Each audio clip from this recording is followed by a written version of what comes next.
مدرسہ بیت العلوم کونڈوا پونے اس official channel کو سبسکرائب ضرور کریں۔ یاد رکھیے اس سے کسی ایک شخص کو نہیں پورے مدرسے کو فائدہ ہوگا اور آپ کو اجر عظیم ملے گا۔ سورہ احزاب آیت 36۔ اعوذ باللہ من الشیطان الرجیم بسم اللہ الرحمن الرحیم وما كان لمؤمن ولا مؤمنة إذا قضى الله ورسوله أمرا أن يكون لهم الخيرة من أمرهم ومن يعص الله ورسوله فقد ضل ضلالا مبينا وإذ تقول للذي أنعم الله عليه وأنعمت عليه أمسك عليك زوجك واتق الله وتخفي في نفسك ما الله مبديه وتخشى الناس والله أحق أن تخشاه فلما قضى زيد منها وطرا زوجناكها لكي لا يكون على المؤمنين حرج في أزواج أدعيائهم إذا قضوا منهن وطرا وكان أمر الله مفعولا۔ بہت اہم مضامین ہیں سورہ احزاب میں۔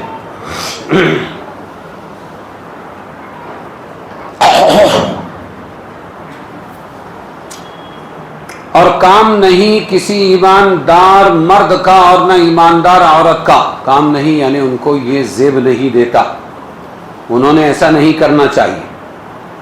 اور کام نہیں کسی ایماندار ایمان والے مرد کا اور نہ ایماندار عورت کا جب کہ مقرر کر دے اللہ اور اس کا رسول کوئی کام کہ ان کو رہے اختیار اپنے کام کا، نہیں۔ اب اللہ رسول کی سننا پڑے گا، یہ اپنی نہیں چلا سکتے ایمان والے مرد اور عورتیں۔ اور جس نے نافرمانی کی اللہ کی اور اس کے رسول کی تو وہ راہ بھولا ہوا ہے صریح چوک کر، وہ بھٹک گیا۔ جس نے اللہ رسول کی نہیں مانی وہ بھٹک گیا، چاہے وہ اپنے آپ کو ایمان والا کہے۔ یہ بنیادی بات شروع میں بتائی کہ اپنی نہیں چلانا، اللہ کے رسول ہی کی چلانا، یہ ایمان والوں کا کام ہے۔ اب آگے سنو۔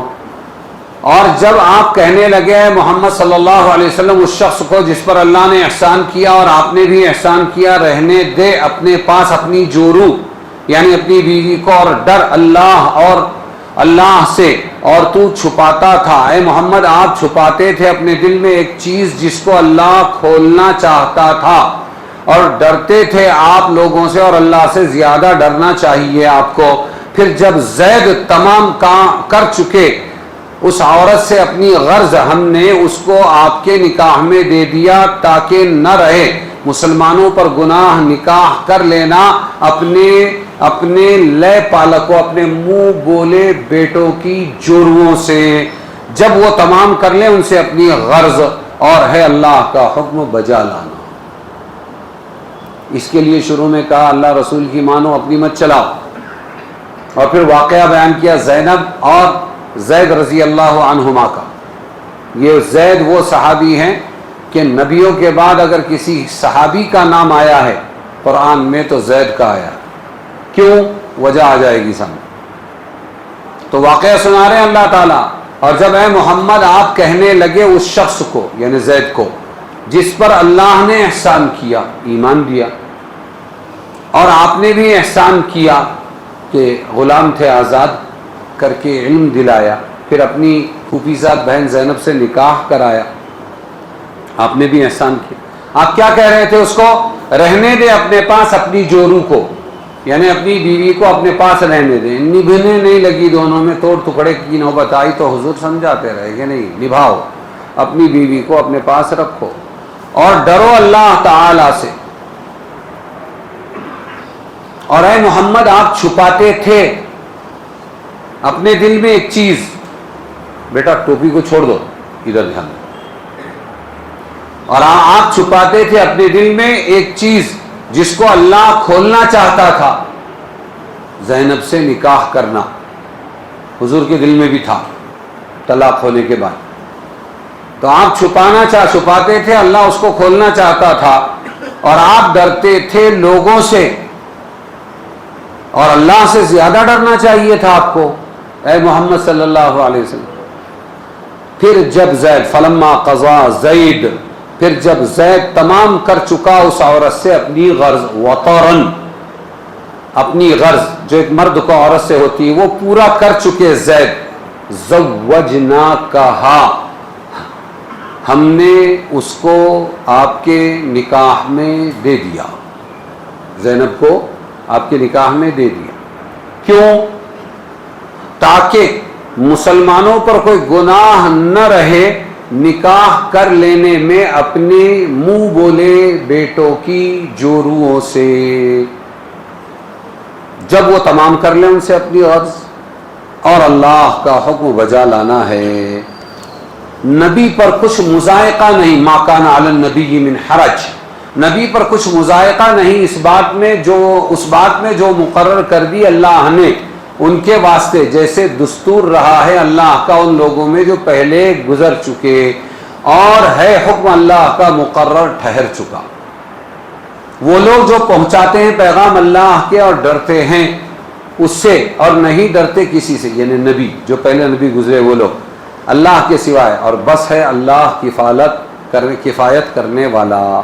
تو اس میں بہت اہم اصول بیان کیے گئے ہیں ایک واقعے کے ذریعے، منہ بولے بیٹے کے احکام آئے ہیں اس میں۔ یہ بات پہلے کئی مرتبہ معلوم ہو چکی کہ سورہ احزاب میں اس صورت میں زیادہ تر وہ احکام بیان کیے گئے جن کا تعلق رسول اللہ صلی اللہ علیہ وسلم کی تعظیم، محبت، مکمل اطاعت سے ہے، یا آپ کو کوئی تکلیف پہنچا رہے ہیں اس بارے میں ہے کہ تکلیف مت پہنچاؤ، یہ آیتیں بھی اسی بارے میں ہیں۔ ایک واقعہ پیش آیا، زید ابن حارثہ رضی اللہ عنہ، وہ کسی شخص کے غلام تھے۔ زید کسی کے غلام تھے۔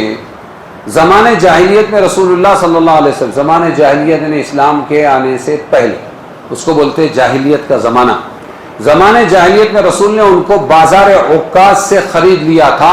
یہ مینا مزدلفہ میں لگنے والا بازار تھا حج کے موسم میں، سوق عکاظ بولتے تھے اس کو، وہاں سے خرید لیا۔ ابھی عمر بھی کم تھی، عمر بھی کس کی کم تھی؟ زید کی۔ آپ نے خریدنے کے بعد ان کو آزاد کر کے یہ شرف بخشا کہ عرب کے عام رواج کے مطابق ان کو اپنا منہ بولا بیٹا بنا لیا۔ جب کسی غلام کو آزاد کرتے تھے تو اس کو کیا کر دیتے تھے؟ اپنا منہ بولا بیٹا، جس کو لے پالک بولتے ہیں۔ سمجھ میں آیا؟ لے پالک تو بنا لیا۔ تو سب کیا بولنے لگے؟ زید ابن محمد۔ کیا بولتے تھے؟ زید ابن حارثہ نہیں، زید ابن محمد۔ مکہ مکرمہ میں ان کو زید ابن محمد کے نام سے پکارا جاتا تھا۔ قرآن کریم نے اس کو جاہلیت کی غلط رسم قرار دے کر اس کی ممانعت کر دی کہ منہ بولے بیٹے کو اس شخص کا بیٹا کہہ کر پکارا جائے۔ زید ابن محمد نہیں بول سکتے، جو اصلی باپ جس نے پیدا کیا حارثہ اسی کی طرف منسوب ہوگا۔ ہاں، مسلمان ہر حکم میں اسلام کے گڑبڑ کر چکا، یہ لے پالک کے اندر تو بہت گڑبڑی ہے کہ اگر اولاد بنا لیا تو اب ہر جگہ ڈاکومنٹ میں اپنا نام، اسکول میں اپنا نام، ہر ڈاکومنٹ میں سرکاری اپنا نام۔ کیوں؟ ہم نے کیا بولتے ہیں؟ ایڈاپ بولتے کہ ایڈاپٹ بولتے؟ ایڈاپ، ہم نے ایڈاپٹ کر لیا، اب ہم خرچہ اٹھا رہے ہیں۔ تو پھر کتنا مفاد پرست ہے آدمی، میں خرچہ اٹھا رہا ہوں، میں کیا کروں گا، اس کے آگے میرا نام لگاؤں گا، بالکل غلط ہے، ناجائز ہے۔ آگے آئے گا، یہ صورت اسی لیے نازل ہوئی۔ اور حکم دیا اللہ نے کہ اس کو اس کے اصلی باپ کی طرف منسوب کیا جائے۔ اسی سلسلے میں آیتیں نازل ہوئی جو پہلے آ چکی، ادعوہم لآبائہم، ادعو پکارو، ہم ان کو پکارو، لے پالکوں کو پکارو، لآبائہم ان کے باپ کے لیے، یعنی ان کے باپ کے نام کے ساتھ پکارو۔ زید ابن محمد نہیں، زید ابن حارثہ۔ ان احکام کے نازل ہونے کے بعد صحابہ نے ان کو زید ابن محمد کہنا چھوڑ دیا، ان کے والد حارثہ کی طرف منسوب کرنے لگے۔ ایک عجیب لطیفہ ہے کہ قرآن پاک میں انبیاء علیہ السلام کے سوا کسی بڑے سے بڑے صحابی کا نام بھی نہیں ذکر کیا۔ ابو بکر نہیں ہے، عمر نہیں ہے، عثمان نہیں ہے، علی نہیں ہے، عشرہ مبشرہ نہیں ہے، لیکن زید ابن حارثہ کا نام آیا قرآن میں ڈائریکٹ۔ ایسا کیوں ہوا؟ ایک سوال ہے۔ حکمت یہ بیان کی ہے کہ ان کی نسبت ولدیت کو بحکم قرآنی رسول اللہ سے کاٹ دیا گیا۔ زید ابن محمد منع کر دیا قرآن نے. ادعوہم لآبائہم، باپ کے نام کے ساتھ پکارو، محمد کے ساتھ مت جوڑو. تو بہت بڑی محرومی ہوئی نا، حضور کے نام سے ان کا نام کٹنا بہت بڑی محرومی ہوئی نا. یہ کہاں آیا؟ قرآن میں. کیا میں آیا؟ تو قرآن سے ان کی بڑی نسبت کو کاٹ دیا گیا. اب اس کی بھرپائی ضروری ہے. اللہ تعالیٰ نے اس کا بدل اس طرح کر دیا کہ قرآن میں ان کا نام لے کر ذکر فرما دیا.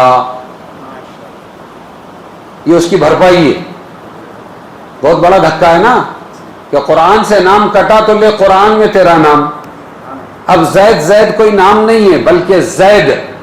کتنے حروف ہے اس میں؟ 3. قرآن کا ایک لفظ ہونے کی حیثیت سے اس کے ہر لفظ پر اللہ کے وعدے کے مطابق 10 نیکیاں نامہ اعمال میں لکھی جائے گی. تو 30 نیکیاں ہوئی.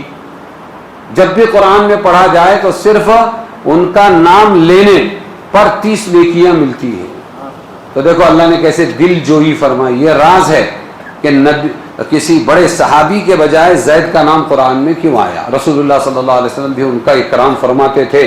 صدیقہ عائشہ رضی اللہ عنہا فرماتی ہیں آپ نے جب کسی لشکر میں ان کو بھیجا ہے تو امیر بنا کر بھیجا.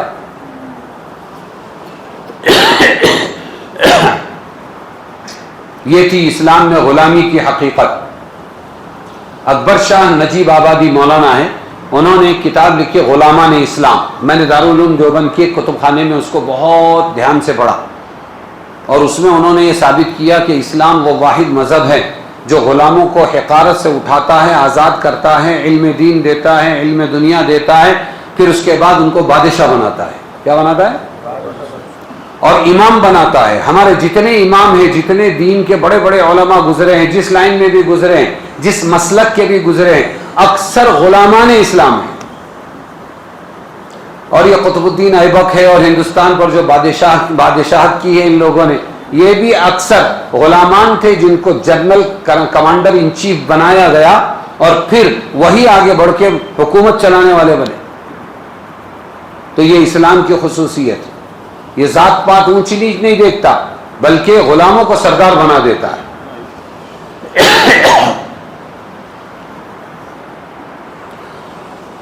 زید بن حارثہ جوان ہوئے تو رسول اللہ صلی اللہ علیہ وسلم نے ان کے نکاح کے لیے اپنی پھوپھی کی لڑکی زینب بنت جہش پھوپا تھے کس کے؟ حضور کے. ان کی بیٹی زینب ان کو منتخب فرما کر پیغام نکاح دیا. کیا دل کی صفائی. لوگ بعد کی چیزوں میں کیڑے نکالتے ہیں کیونکہ اللہ کہہ رہا ہے. آپ دل میں چھپا رہے تھے ایک چیز کہ اگر اس میری بہن کو طلاق دے دیا اس نے، میں تو بول رہا ہوں مت دے دیا تو بہت بڑی قربانی دی تھی میری بہن نے. پھوپھی ذات بہن زینب نے قربانی کیا دی تھی؟ ہمارے ہاں ذات پات اونچ نیچ نہیں ہے، جو مسلمان ہے سب برابر ہے، اس لیے آزاد کردہ غلام کے ساتھ میں نکاح کرنے کو تیار ہو گئی. کتنی بڑی قربانی. اب دل ٹوٹا تو پھر کیا ہوگا کہ میں نکاح کر لوں گا دل جوئی کے لیے، لیکن اس کو امت کے سامنے کیسے لاؤں گا؟ تو چھپا رہے تھے. اب لوگوں کو موقع مل گیا، وہ ساری چیزیں چھوڑیں گے، وہ بولیں گے حضور نے ایسا کیا مگر ویسا کیا، مگر حضور نے زینب کے نکاح کے اندر گوشت روٹی کھلائی، مگر پھر اللہ تعالیٰ نے مصیبت کا شکار فرمایا. ارے تو کون ہوتا بولنے والا؟ نبی کوئی کام، نبی کوئی بات اللہ کے حکم کے بغیر نہیں کرتے ہیں. اور اللہ کہہ رہے ہیں تو نے نہیں کیا نکاح محمد، زوجناکا، ہاں ہم نے آپ کا نکاح کر دیا. پھر بولنے کی گنجائش رہتی ہے کیا؟ لیکن جن کا علم کم ہوتے زبردستی بڑے بن جاتے ہیں. ایسے ہیں ویسے ہیں، ڈبل پیسے ہیں بھیسے ہیں. زبردستی کے جو بڑے بنائے جاتے ہیں، علم کم ہوتا ہے وہ ایسا ٹھاکر چند بن جاتے ہیں. ہم کو بولنے کی کوئی گنجائش نہیں. تو حضور نے زینب کا نکاح کرا دیا. حضرت زید چونکہ یہ عرفی عیب لگا ہو، عرفی یعنی معروف، مشہور عرفی عیب کہ آزاد کردہ غلام تھے، حضرت زینب اور ان کے بھائی عبداللہ ابن جہش نے اس رشتے سے انکار کر دیا کہ ہم بے اعتبار خاندان و نسب کے ان سے اشرف ہیں، اونچے ہیں. زینب نے بھی انکار کیا اور بھائی نے بھی انکار کیا. وہ آزاد کردہ غلام ہے. اس پر ہے اب وہ آیتیں سنو. کون سی؟ تو شروع میں آیت آئی اس پر ہے.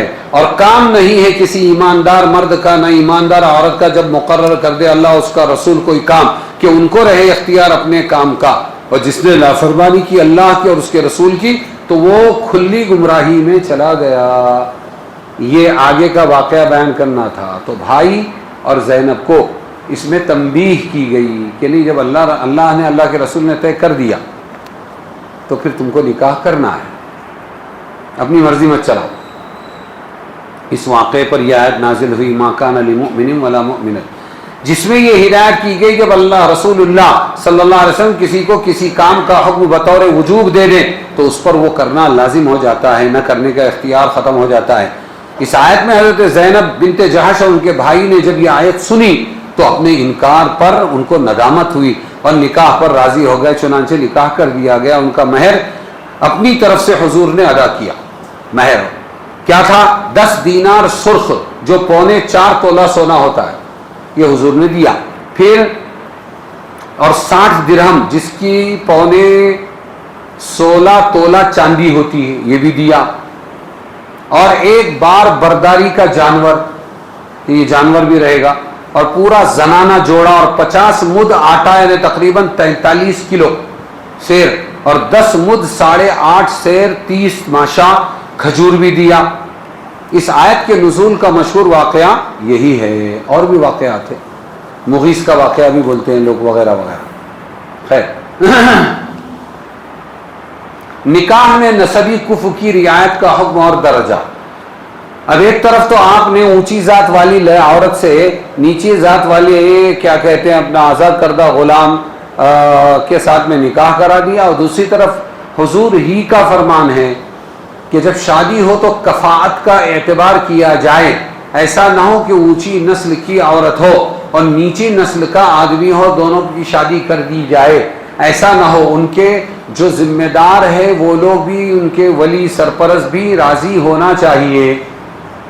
اور بعض اماموں کے یہاں پر تو ایسا ہے کہ اس کا نکاح ہوتا ہی نہیں جب تک کہ اس کے سرپرست ماں باپ دادا دادی وہ لوگ راضی نہ ہو، ایسا بھی۔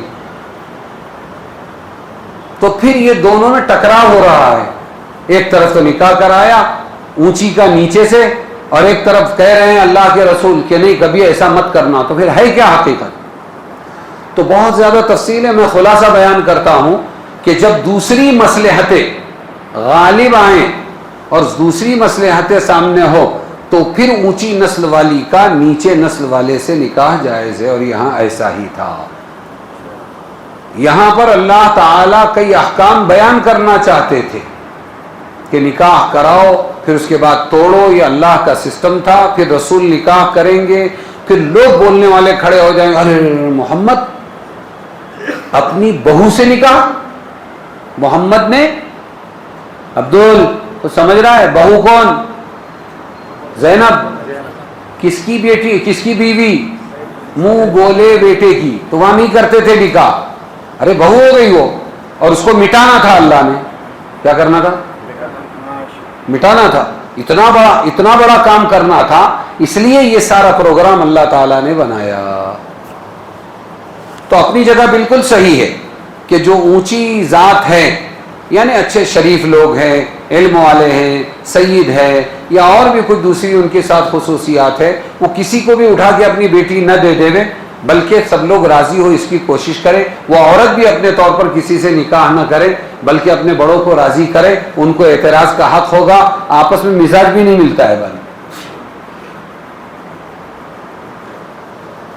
لیکن پھر ایسا کہ کر سکتے ہیں کہ نہیں؟ ہاں، اگر دوسری مصلحتیں موجود ہیں، جیسے یہاں میں نے بتایا اتنی بڑی مصلحتیں تھی، کئی مسائل کو اللہ نے زندہ کرنا تھا، کئی بدعات و خرافات کو مٹانا تھا، تو وہاں پر یہ اونچ نیچ کو ختم کر کے نکاح جائز ہے، اور ایسا ہی کیا زینب کے ساتھ میں حضور صلی اللہ علیہ وسلم نے۔ بات سمجھ میں آ گئی؟ میں نے بہت تفصیل کو خلاصہ، یہ رعایت دوسری دینی مصالح کے بالمقابل قابل ترک ہے۔ ارے سمجھ میں آیا کہ نہیں؟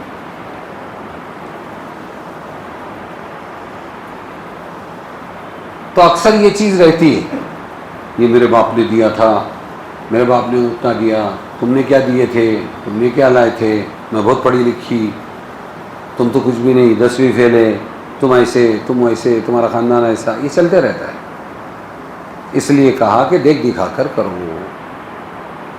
اس کا بھی اعتبار اپنی جگہ ہے اور اس کو چھوڑنا بھی اپنی جگہ ہے جب دینی دوسری مصلحتیں ہوں۔ بات سمجھ میں؟ حاصل یہ ہے کہ نکاح میں کفاءت و مماثلت، برابری کی رعایت کرنا دین میں مطلوب ہے تاکہ میاں بیوی میں موافقت رہے، لیکن کوئی دوسری اہم مصلحت اس کفاءت سے بڑھ کر سامنے آ جائے تو عورت اور اس کے اولیاء کو اپنا یہ حق چھوڑ کر غیر کفو میں نکاح کر لینا بھی جائز ہے، خصوصاً جبکہ کوئی دینی مصلحت پیش نظر ہو تو ایسا کرنا افضل و بہتر ہے، جیسا کہ صحابہ کرام کے متعدد واقعات سے ثابت ہے۔ اس سے یہ بھی معلوم ہو گیا کہ ان واقعات سے اصل مسئلہ کفاءت کی نفی کرنا نہیں ہے۔ میں وہ کفاءت چھوڑ دو کیونکہ وہ زینب کا نکاح اونچی کا نیچے وہ زید ابن حارثہ سے ہوا تھا، کوئی ایسا اگر دلیل پکڑتا ہے تو غلط ہے، یہ بھی بتا دیا۔ کفاءت کا اعتبار اپنی جگہ ہے، یہاں دینی مصلحتیں تھی اس لیے حضور نے یہ کام اللہ کے حکم سے کیا۔ پھر توڑ ٹکڑا جو ہوا مزاج نہ ملنے کی وجہ سے نہیں، اس لیے نہیں کہ اونچی کا نیچی سے کیا تھا، جہاں ٹوٹنا ہوتا ہے وہ آپس میں مماثل لوگوں میں بھی ٹوٹ جاتا ہے، جہاں نہیں نبھنا ہوتا ہے وہاں پر برابری والوں میں بھی نہیں نبھتا ہے، اور جہاں نبھ جانا ہوتا ہے وہاں نیچوں کا اونچوں کے ساتھ بھی نبھ جاتا ہے، وہ ایک الگ پارٹ، یہ الگ پارٹ۔ کچھ سمجھ میں آ رہی ہے؟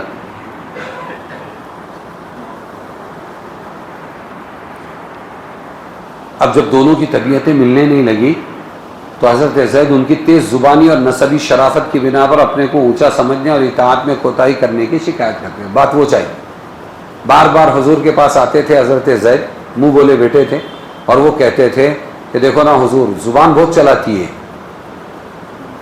زینب رضی اللہ عنہ حضور کی پھوپھی کی بیٹی ہے، عورت عورت ہے، زبان زبان ہے، نبی ہو کہ نبی کی چچے پھوپھیری بہن ہو کہ نبی کی بیوی ہو، ہاں وہ چیزیں ساتھ میں رہے گی، تو زبان بہت چلاتی ہے۔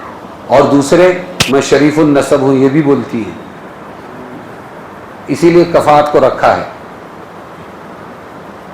نسبی شرافت کی بنا پر اونچا سمجھتی ہے۔ کیا کروں اللہ کے رسول؟ دوسری طرف رسول صلی اللہ علیہ وسلم کو وحی کے ذریعے بتلا دیا گیا تھا کہ زید ان کو طلاق دیں گے، یہ اللہ نے بتایا تھا، زید ان کو طلاق دیں گے، لیکن حضور کا پارٹ کیا ہے؟ بھائی نبھاتے رہو، اپنی جورو کو نبھاتے رہو، توڑ ٹکڑا اچھی چیز نہیں، دل صاف ہوتا ہے۔ جو نکاح کرنے والے ہوتے ہیں اور زیادہ نکاح کرنے والے وہ سب سے زیادہ پاکیزہ ہوتے ہیں، اتنا یاد رکھو۔ ان کے زیادہ نکاح کو دیکھ کر کوئی اگر یہ گمان کرے اس کو بہت عورت لگتی، وہ نالائق آدمی ہے۔ جس کو بہت عورت لگتی ہے وہ کبھی نکاح 2 3 4 نہیں کرتا، وہ صرف واپر کے چھوڑتا ہے، وہ ذمہ داریاں نہیں لیتا۔ زیادہ نکاح کرنے کا مطلب ہی یہ ہے کہ یہ اللہ سے ڈرنے والا ہے، یہ دل کا صاف آدمی ہے، یہ بوجھ اٹھانے والا ہے، یہ زندگیاں بنانے والا ہے، یہ صرف اپنی مستی نکالنے والا نہیں ہے، ایک الگ پارٹ ہے جس پر میں پی ایچ ڈی ہوں، ہاں اس لیے میں اس طرف جاتا نہیں ہوں، اتنا کافی ہے۔ تو حضور کو بتا دیا گیا بذریعہ وحی کہ زید طلاق دیں گے، اینڈ یہ ہونے والا ہے۔ اس کے باوجود اس کے بعد زینب آپ کے نکاح میں آئیں گی، یہ بھی بتا دیا گیا، اللہ نے بتایا۔ اب کسی بندے کو بولنے کا حق ہے؟ ایک روز حضرت زید نے انہی شکایات کو حضور صلی اللہ علیہ وسلم کے سامنے پیش کر کے اپنا یہ ارادہ ظاہر کیا کہ ان کو طلاق دے دے، میں طلاق دینا چاہتا ہوں، آخری راستہ۔ رسول اللہ صلی اللہ علیہ وسلم کو اگرچہ اللہ کی طرف سے یہ علم ہو گیا تھا کہ واقعہ یوں ہی پیش آنے والا ہے، زید طلاق دیں گے اور پھر یہ ان کے نکاح میں حضور کے نکاح میں آئیں گے، لیکن 2 وجہ سے آپ نے حضرت زید کو طلاق دینے سے روکا۔ اول یہ کہ طلاق دینا اگرچہ شریعت اسلام میں جائز ہے مگر پسندیدہ عمل نہیں ہے، بلکہ ابغض المباحات، یعنی جو مجبوری میں جائز چیزوں میں سب سے بری چیز اللہ کو طلاق لگتی ہے، عرش ہل جاتا ہے، زندگیاں برباد ہوتی ہے۔ جائز چیزوں میں سب سے زیادہ مبغوض، بری، مکروہ چیز طلاق ہے، اور تکوینی طور پر کسی کام کا وقوع تشریعی حکم کو متاثر نہیں کرتا۔ دوسرے ایک تو طلاق بری ہے، دوسرے قلب مبارک میں یہ بھی خیال پیدا ہوا کہ اگر انہوں نے طلاق دے دی اور پھر زینب کا نکاح مجھ سے ہوا تو عرب اپنے دستور جاہلیت کے مطابق یہ طعنہ دیں گے کہ اپنے بیٹے کی بیوی سے نکاح کر لیا، اپنے بیٹے کی مطلقہ سے، پھر میرے کو ہی پسنا ہے آخر میں، پھر آخر میں کس کو پسنا ہے؟ ہاں اللہ کے رسول نے سوچا، یہ ڈر تھا، وہ جو ہے نا تم ڈر رہے تھے حالانکہ تمہیں اللہ سے زیادہ ڈرنا چاہیے. اگرچہ قرآن نے دستور جاہلیت کو سورہ احزاب ہی کی سابقہ آیت میں ختم کر دیا، اس کے بعد کسی مومن کے لیے تو اس کے وسوسے کا خطرہ بھی نہ تھا، مگر کفار جو قرآن ہی کو نہیں مانتے وہ اپنی جاہلانہ رسم یعنی منہ بولے بیٹے کو تمام احکام میں حقیقی بیٹے کی طرح سمجھنے کی بنا پر زبان تان دراز کریں گے، تانا دیں گے. یہ ڈر تھا. یہ اندیشہ بھی حضرت زید کو طلاق دینے سے منع کرنے کا سبب بنا. اس پر اللہ تعالیٰ کی محبوبانہ عتاب، اللہ محبت میں ڈانٹ رہے ہیں. قرآن کی آیت نہ وَإِذْ تَقُولُ لِلَّذِي، یاد کرو اے محمد وہ وقت جب آپ کہہ رہے تھے اس آدمی کو جس پر آپ نے احسان کیا اور اللہ نے احسان کیا، امسک علیک زوجک، اپنی بیوی کو جوروں کو اپنے پاس روکے رکھو، واتق اللہ، اور اللہ سے ڈرو، وتخفی فی نفسک، اور آپ چھپا رہے تھے اپنے دل کے اندر، ما وہ اللہ مبدیہ، اللہ جس کو ظاہر کرنے والا تھا، وتخشى الناس، اور آپ لوگوں سے ڈر رہے تھے، واللہ احق ان تخشى، حالانکہ آپ کو اللہ سے زیادہ ڈرنا چاہیے تھا. یہ آیتیں نازل ہوئی.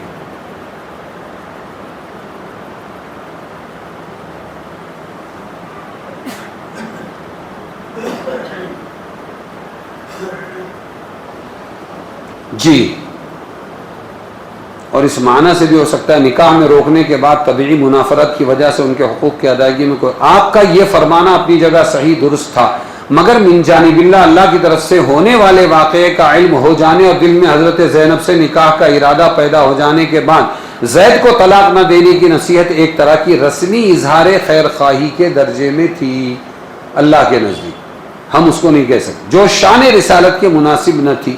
جب ہم نے بول دیا کہ یہ طلاق دیں گے اور تم نکاح کرو گے، پھر یہ کیوں کہتے ہو کہ تم روکے رکھو، اپنی جوروں کو طلاق مت دو؟ یہ اللہ کی طرف سے تھا، خصوصاً اس لیے کہ اس کے ساتھ لوگوں کے طعنوں کا ڈر تھا. اس لیے آیت مذکورہ میں ڈانٹ آئی اللہ کی طرف سے ان الفاظ میں کہ آپ دل میں وہ بات چھپا رہے تھے جس کو اللہ ظاہر کرنے والا تھا. اور جب اللہ کی طرف سے حضرت زینب کے ساتھ آپ کے نکاح کی خبر مل چکی اور آپ کے دل میں ارادہ نکاح پیدا بھی ہو گیا، تو اس ارادے کو چھپا کر ایسی زبردستی کی بات کیوں کر رہے ہو کہ طلاق مت دو اور روکے رکھو؟ اور لوگوں کے طعنوں کا اندیشہ بھی تھا آپ کو، حالانکہ ڈرنا تو آپ کو اللہ سے چاہیے. یعنی جب آپ کو معلوم تھا کہ یہ معاملہ اللہ کی طرف سے ہونے ہی والا ہے، اس کی ناراضگی کا، اس میں کوئی خوف و خطر نہیں، تو پھر محض لوگوں کے طعنوں سے گھبرا کر آپ کے لیے یہ گفتگو مناسب نہیں تھی. اس واقعے کی جو تفصیل اوپر لکھی گئی یہ تمام تفسیروں میں تقریباً ہے. حضرت علی ابن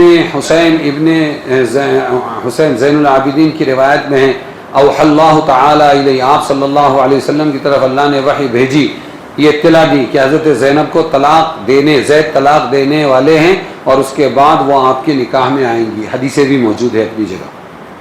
سمجھ میں آیا؟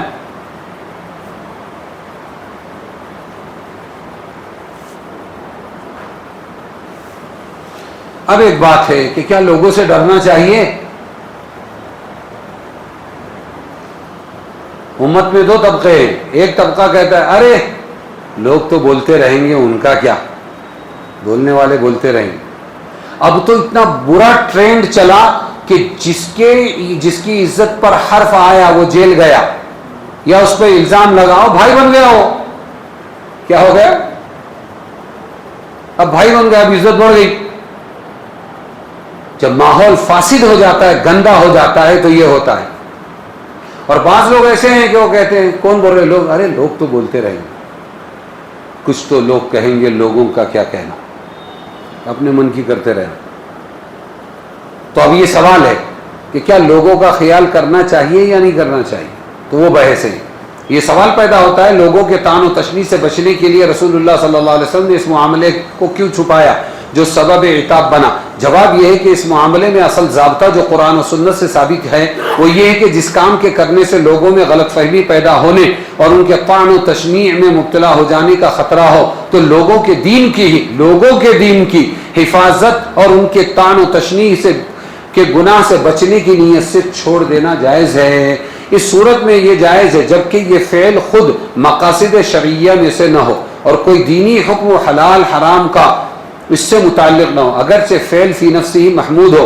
اس کی نظیر حدیث سنت میں موجود ہے. رسول اللہ صلی اللہ علیہ وسلم نے فرمایا زمانے جاہلیت میں جب بیت اللہ کی تعمیر کی گئی حضرت عائشہ رضی اللہ عنہ سے فرمایا، اے عائشہ، مکہ کی تھی، اے عائشہ اگر تیری قوم نئی مسلمان نہ ہوتی اور ان کے دل دکھنے کا اندیشہ نہ ہوتا تو میں کعبے کو توڑوا دیتا اور پھر پہلی صورت پر بنا دیتا اور حتیم کو بھی اندر لیتا، دروازے کو بھی نیچے کر دیتا، لیکن تیری قوم نئی ہے، وہ بدگمان ہو جائے گی کہ محمد، کچھ بہانہ نہیں ملے گا تو یہ ملے گا کہ محمد کتنا سخت ہے کہ ہماری پرکھوں کی نشانی اور ہماری تعمیر کو توڑ دیا. تو ان کی دل شکنی کا خیال کر کے، دل ٹوٹنے کا خیال کر کے آپ نے یہ عمل چھوڑ دیا. بعد میں حضرت زبیر ابن عبداللہ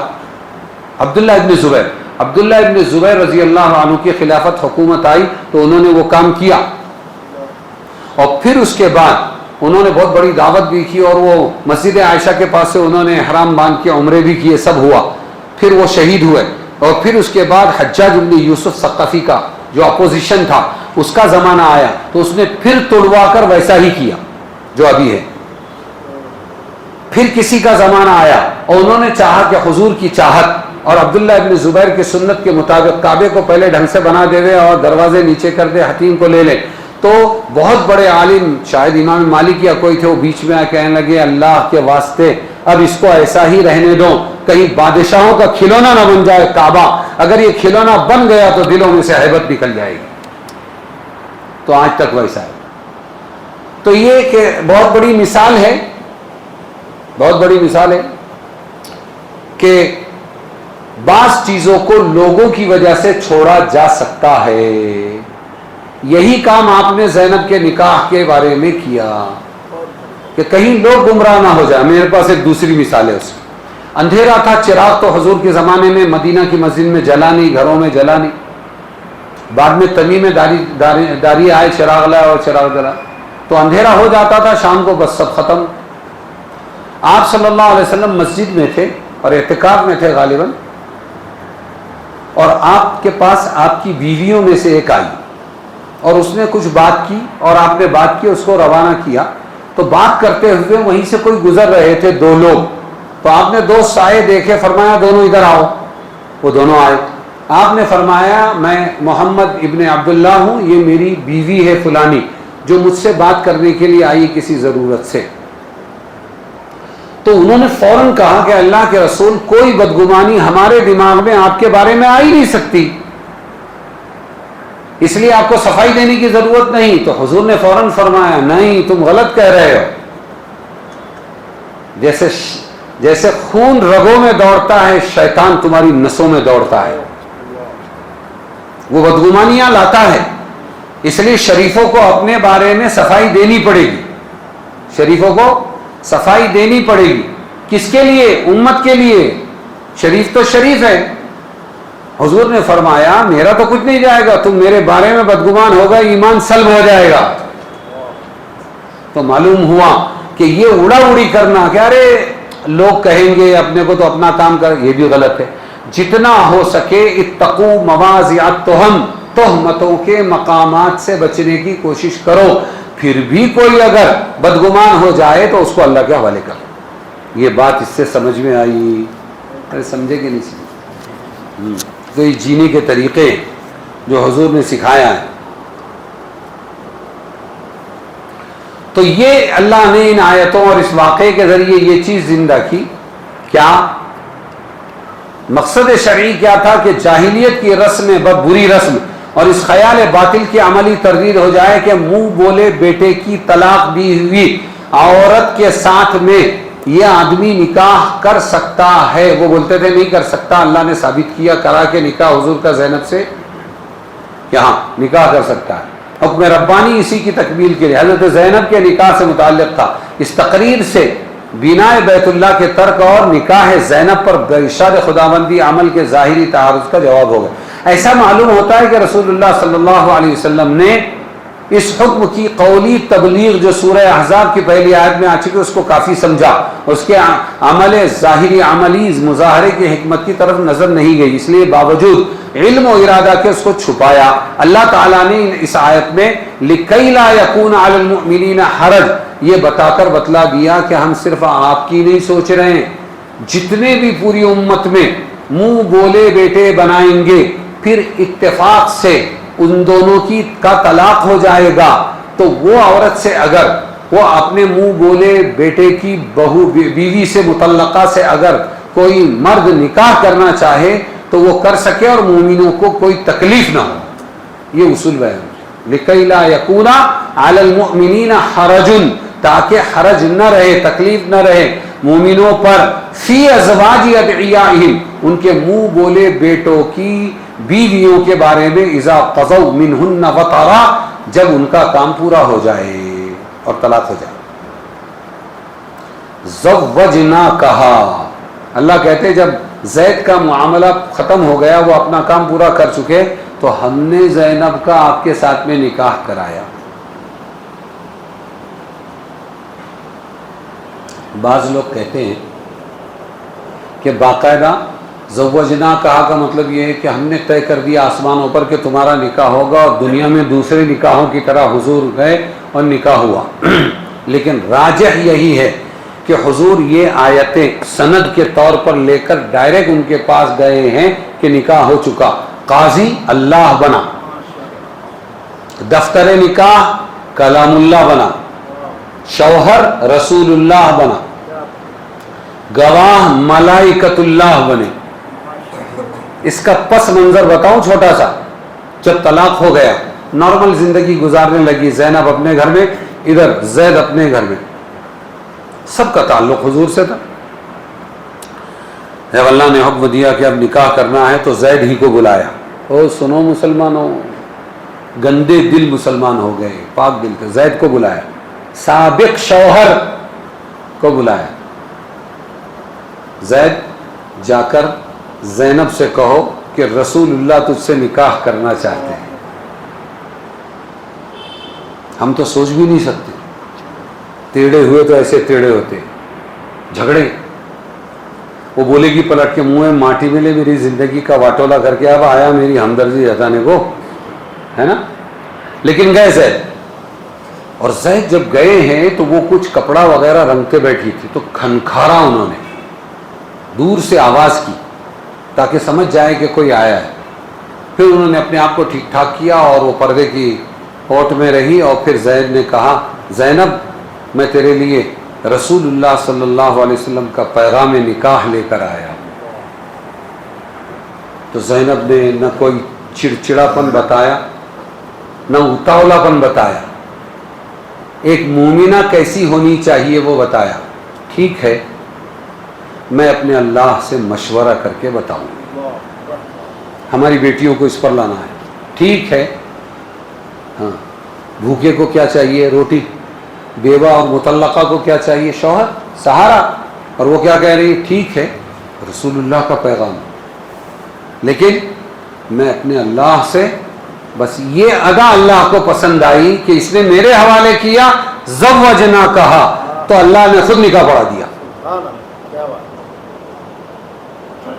اللہ نے کیا کیا, خود نکاح. ہر معاملے میں مومنوں کو مومنات کو چاہیے کہ وہ اپنا معاملہ اللہ کے سپرد کرے. کیا کرے تو نکاح ہو گیا. راجہ ہی یہی ہے کہ وہی آسمان پر نکاح ہوا ہے اور پھر آپ صلی اللہ علیہ وسلم دولہا بن کر ان کے گھر کے اندر گئے ہیں. ہو گیا, سمجھ میں آیا کہ نہیں جی. یہ جو زیادہ نکاح ہوئے ایک الگ موضوع ہے. یہ کیوں ہوا زیادہ نکاح؟ اس لیے کہ اکثر وقت مردوں کا جو گزرتا ہے وہ گھروں میں گزرتا ہے, تو بچوں والا علم, عورتوں والا علم, خانگی علم زیادہ ہوتا ہے, معاشرتی علم, رہن سہن والا علم. اب ایک عورت کیچ نہیں کر سکتی تو ایک عورت کے ساتھ میں کچھ اور برتاؤ, دوسری عورت کے ساتھ میں کچھ اور برتاؤ, تیسری. تو اس لیے اللہ تبارک و تعالیٰ نے زیادہ سے زیادہ بیویاں دی, وہ بھی 11 پر جا کر ختم کر دیا. ورنہ تو حضرت داؤد علیہ السلام کی 200 بیویاں اور حضرت سلیمان علیہ السلام کی 300 بیویاں اور وغیرہ وغیرہ کی تو ہزاروں, وغیرہ وغیرہ ہزاروں. ہاں کلائی دیکھو تو چوڑی کا بوجھ سہ نہ سکے اور اس پہ دعویٰ ہے تلوار ہم اٹھائیں گے. اعتراض کرتے ہیں محمد رسول اللہ پر جن کے پاس ایک وقت میں 10 رہی زیادہ, اور سب نے روایتیں کی، کوئی 200 روایت کر رہی، کوئی ہزاروں روایت کر رہی ہے، جن کے پاس مفسرین اور تمام صحابہ اور تابعین جا جا کر علم دین پردے کی آڑ سے سیکھتے تھے۔ اماں حضور کی زندگی کیا تھی بتاؤ؟ تو یہ ہے دین پہنچانا۔ بات سمجھ میں آئی کہ نہیں؟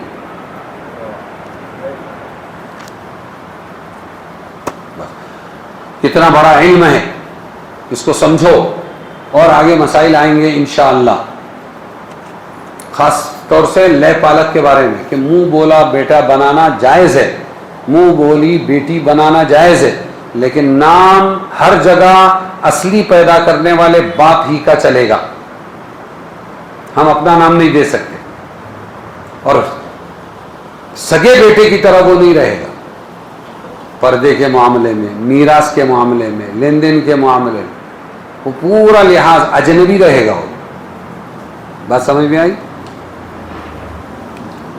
سبحان اللہ و بحمدہ، سبحانک اللہم و بحمدک، ونشہد ان لا الہ الا انت، نستغفرک ونتوب الیک۔